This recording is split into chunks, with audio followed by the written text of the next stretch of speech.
Hello guys, welcome to Telugu cinema ముచ్చట్లు. Malayalam movie మురా థియేటర్స్లో మంచి రెస్పాన్స్ వచ్చింది సినిమాకి. ప్రైమ్లో కూడా స్ట్రీమ్ అవుతుంది. అయితే ప్రైమ్ వాడు ఇప్పుడు ఈ సినిమాకి తెలుగు ఆడియో యాడ్ చేశాడు. మరి ఇంకా లేట్ చేయకుండా ఈ సినిమా ఎలా ఉందో రివ్యూలో చూద్దాం. బేసిక్ స్టోరీ ఏంటంటే, నలుగురు టీనేజ్ ఫ్రెండ్స్ ఉంటారు. చదువు పెద్ద ఎక్కదు వాళ్ళకి, అండ్ అందరి background below middle class. So ఒక టైంలో లోకల్ గ్యాంగ్స్టర్ అయిన అన్ని గ్రూప్లో జాయిన్ అవుతారు. నలుగురికి ఒక పని అసైన్ చేస్తాడు. చాలా రిస్క్ చేసి ఆ పని పూర్తి చేస్తారు. కానీ ఆ పని వల్ల వీళ్ళ జీవితాలు తారుమారైపోతాయి. ఎందుకు అనే సినిమాలో చూడాలి. మరీ సూపర్ సినిమా అనలేం, కానీ గుడ్ సినిమా అంతే. స్టోరీ సింపుల్గానే ఉంది, బట్ ఎంగేజింగ్గా ఉంది. కొంచెం స్లోగా స్టార్ట్ అవుతుంది సినిమా. స్టార్టింగ్ అంతా క్యారెక్టర్స్ ఎస్టాబ్లిష్మెంట్కి, స్టోరీ సెటప్కే టైం పడుతుంది. దానివల్ల స్లోగా ఉందేంటి సినిమా అనే ఫీలింగ్ వచ్చింది స్టార్టింగ్లోనే. వన్స్ మెయిన్ స్టోరీ స్టార్ట్ అయ్యాక అక్కడి నుంచి చాలా ఇంట్రెస్టింగ్గా టేకప్ అయింది సినిమా.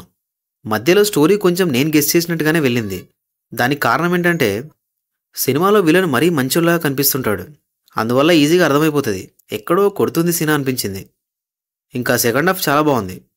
సెకండ్ హాఫ్లో కూడా గెస్ చేయొచ్చు స్టోరీ ఎటుపోతుంది ఏంటి అనేది. కానీ ఎలా జరుగుతుంది అనేది హుక్ పాయింట్. చాలా రియలిస్టిక్గా మంచి ఎంగేజింగ్గా తీశారు సెకండ్ హాఫ్ అయితే. స్క్రీన్ ప్లే కూడా పేసీగా ఉంటుంది. కానీ నలుగురు బాయ్స్ ఎవరైతే ఉన్నారో వాళ్ళు ఈ రౌడిజంలోకి దిగడానికి ఇంకా స్ట్రాంగ్ రీజన్ పెట్టుంటే బాగుండనిపించింది. అండ్ ఆల్సో వీళ్ళ పర్సనల్ లైఫ్స్ని అంతగా ఎక్స్ప్లోర్ చేయలేదు. సినిమాలో యాక్షన్ అయితే చాలా న్యాచురల్గా బాగుంది.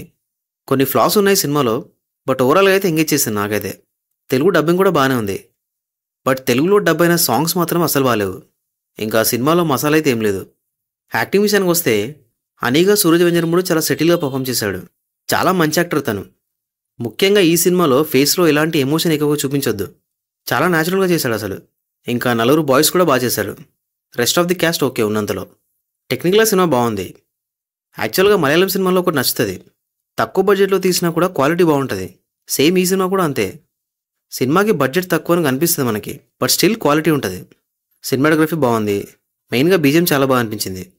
డైరెక్టర్ మొహమ్మద్ ముస్తఫా. సింపుల్ స్టోరీనే తీసుకున్నారు, కానీ ఎంగేజింగ్గా తీశారు.